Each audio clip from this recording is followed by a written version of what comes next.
Evangelio de nuestro Señor Jesucristo según San Mateo. Los fariseos se reunieron para sorprender a Jesús en alguna de sus afirmaciones, y le enviaron a varios discípulos con unos herodianos para decirle: Maestro, sabemos que eres sincero y que enseñas con toda fidelidad el camino de Dios, sin tener en cuenta la condición de las personas, porque tú no te fijas en la categoría de nadie. Dinos qué te parece. ¿Está permitido pagar el impuesto al César o no? Pero Jesús, conociendo su malicia, les dijo: Hipócritas, ¿por qué me tienden una trampa? Muéstrenme la moneda con que pagan el impuesto. Ellos le presentaron un denario y él les preguntó: ¿De quién es esta figura y esta inscripción? Le respondieron: del César.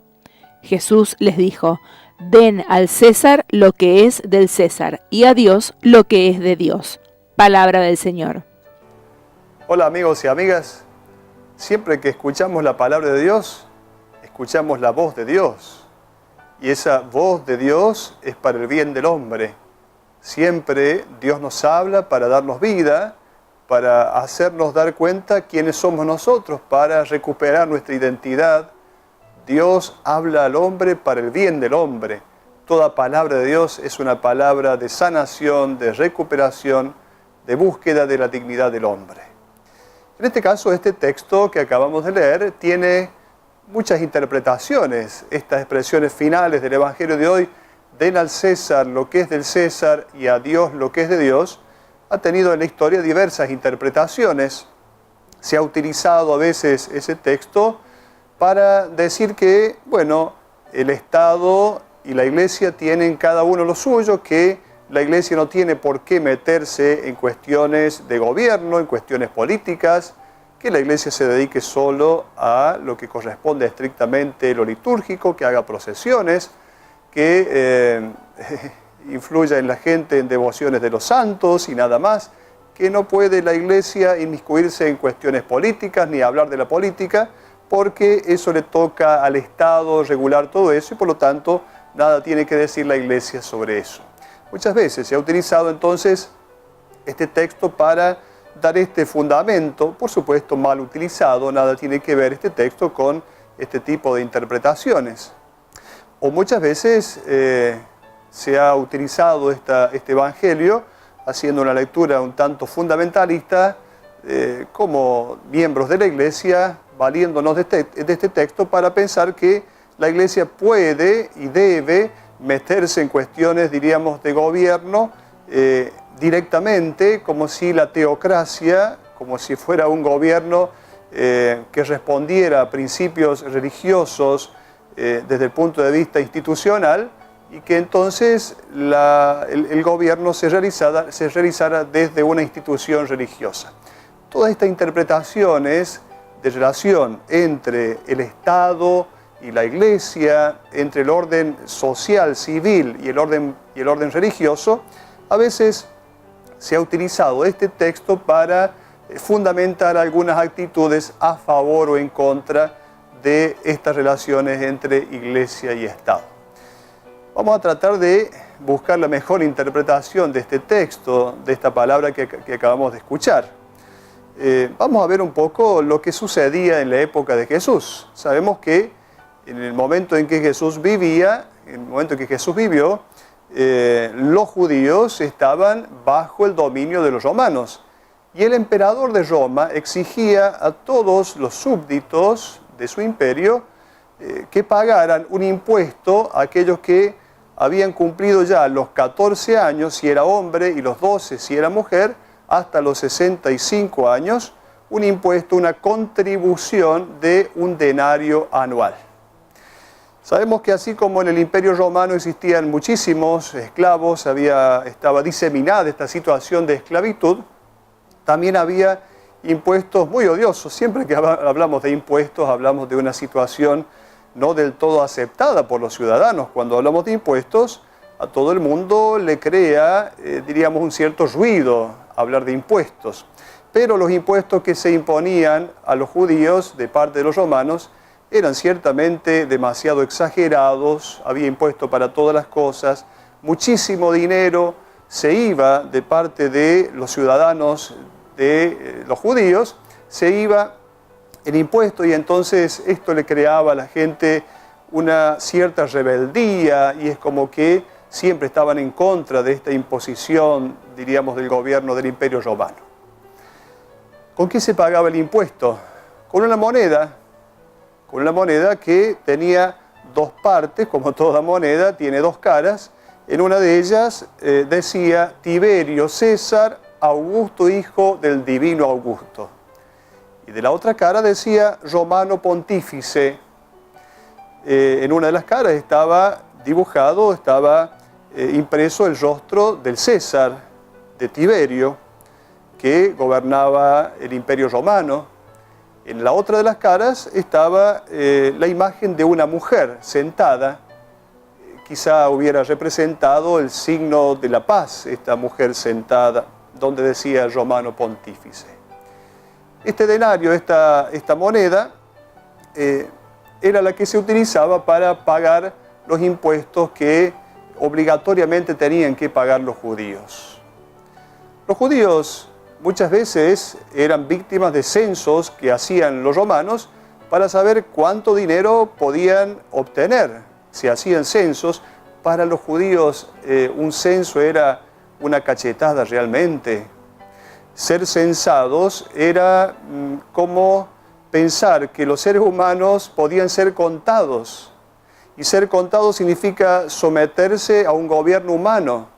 Y en el judaísmo se pensaba totalmente que el único que gobierna el mundo y a los hombres es Dios. Por lo tanto, ser contado, la posibilidad de contar a alguien, era un insulto para un judío.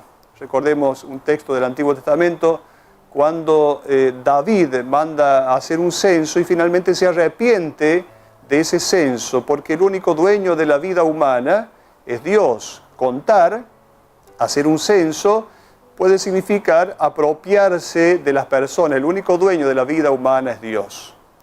Entonces, en este contexto estamos, un contexto en el cual, como decíamos, muchas veces se arman revoluciones populares, revueltas, porque los judíos rechazan esto de pagar los impuestos de modo excesivo.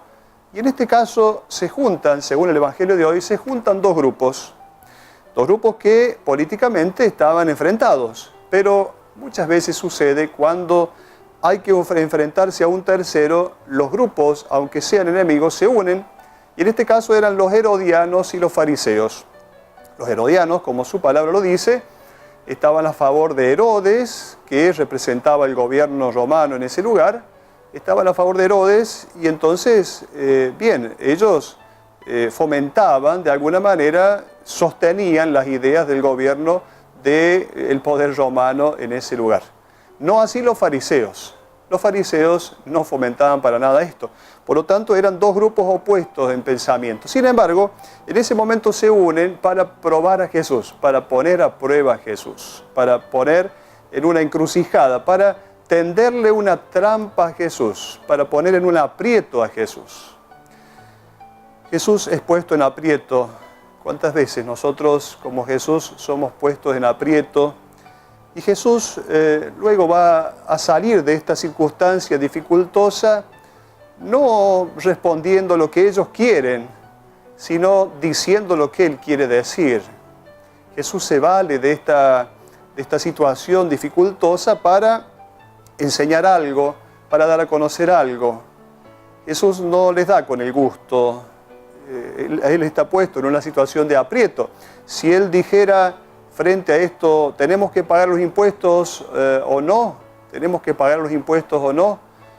Si Jesús hubiera dicho, sí, hay que pagar los impuestos, está todo bien, hubiera aparecido como un cómplice de la imposición de los romanos.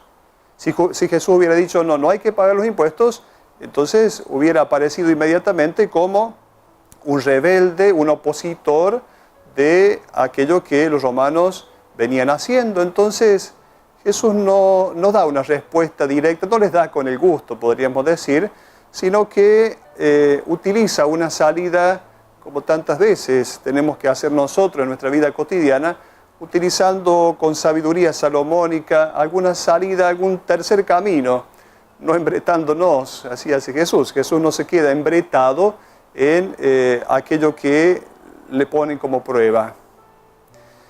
Los israelitas tenían una cierta repugnancia al tema de imágenes humanas, porque ellos tenían absolutamente claro que la única imagen de Dios que Dios puede tener en la tierra es el hombre. Por lo tanto, tener una moneda con una imagen humana ya era un signo como de una cierta idolatría. Y encima tenían que utilizar esa moneda diariamente, tenían que valerse de esa moneda, por lo tanto había un cierto rechazo. Cuando a Jesús lo ponen en esta encrucijada, Jesús va a responder: den al César lo que es de César y a Dios lo que es de Dios. Muéstrenme la moneda, va a decir Jesús. Primero les dice: denme la moneda, a ver, quiero verla.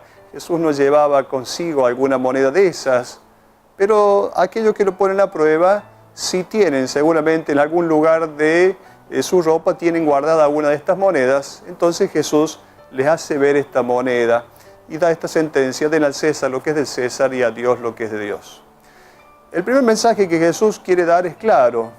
Es un deber moral, además de un deber civil, contribuir al bien común con el pago del tributo, del impuesto. Esto no es, diríamos, no es lo más importante del mensaje del Evangelio, pero también, podríamos decir, está contenido en este texto. San Pablo, escribiendo a los romanos, en el capítulo 13, da como términos, diríamos, explicitaciones sobre y ciertas directivas sobre el comportamiento de un cristiano que tiene que ser también un buen ciudadano en relación con las autoridades de orden civil. Entonces, esto se deja claro, no se pone en discusión ciertamente la necesidad de contribuir al bien común, siempre y cuando sabemos que los frutos de esa recaudación vuelvan al pueblo para el bien del pueblo.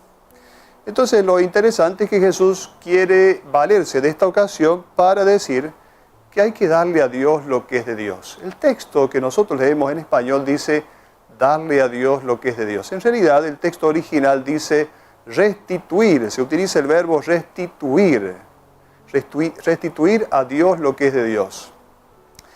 Si la moneda debe ser restituida al César, porque en ella está impresa la imagen de su dueño, del César, el hombre debe ser restituido a Dios.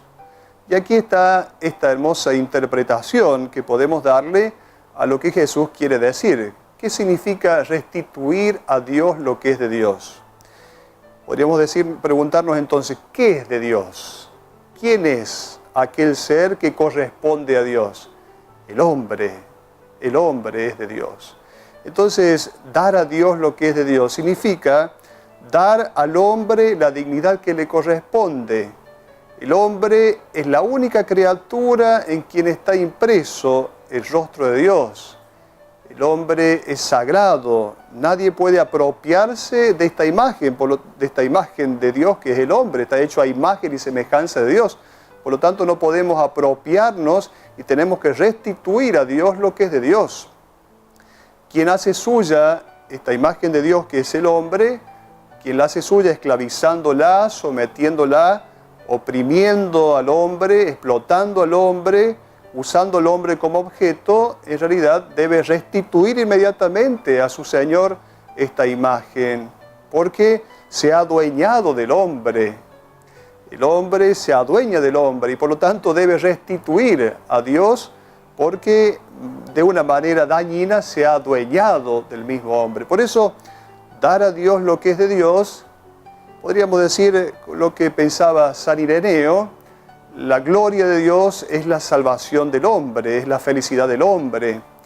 Por lo tanto, devolver a Dios lo que es de Dios, restituir a Dios lo que es de Dios, significa darle al hombre la dignidad que le corresponde por ser un hijo de Dios.